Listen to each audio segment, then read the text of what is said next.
Cal and push, please. Angel, Cal and push, or memory aid devices. I always think the memory aid devices are more helpful when you actually know the material or content. But in a credit spread, Cal stands for call, add to the lower. So one test taking trick is in a spread, there's a floor and a ceiling. All the action takes place between the strikes. And so if I do an Apple 220, 240 call, there's 20 points to be made or lost. And Cal means the break even is call, add to the lower. If the net premium is 9, it would be 229. And same thing in a put. In a put spread, we got a high strike and a lower strike. Test taking trick, the break even is somewhere between the range, the floor and the ceiling. All the action takes place between the strikes. If there was an Apple 220 put, an Apple 200 put, push stands for put, subtract from the higher. We would take the net premium 9, subtract from 220 to get our break even at 211. So I have all kinds of videos on options. I probably have 100 of them.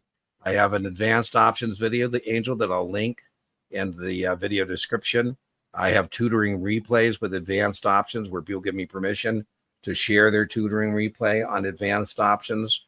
That's spreads and straddles. So I heard the option question on the 7 are genuinely difficult to decipher. I don't think, Angel, on the spread, there's 8 things. I call it don't hate the 8. Don't hate the 8. Can you identify the spread? Even if that wasn't a test question, I just told you it is. If you can't identify, you don't know what to do. Is it debit or credit, exercise or expire, widen or narrow, max gain, max loss, break even, bullish or bearish? I have a video, I'll link to it, called Don't Hate the 8. If you can do those 8 things, whatever they want to know, you've got the answer.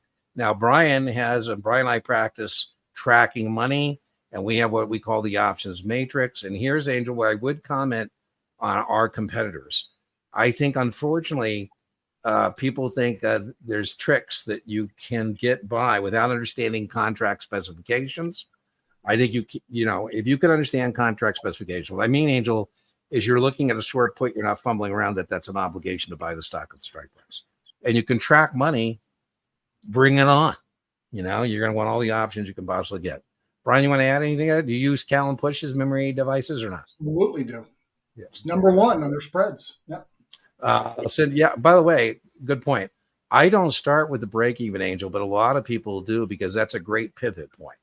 If you start with the break even and you do bullish or bearish, then you can kind of, fumble around in the context of the question and find the right answer.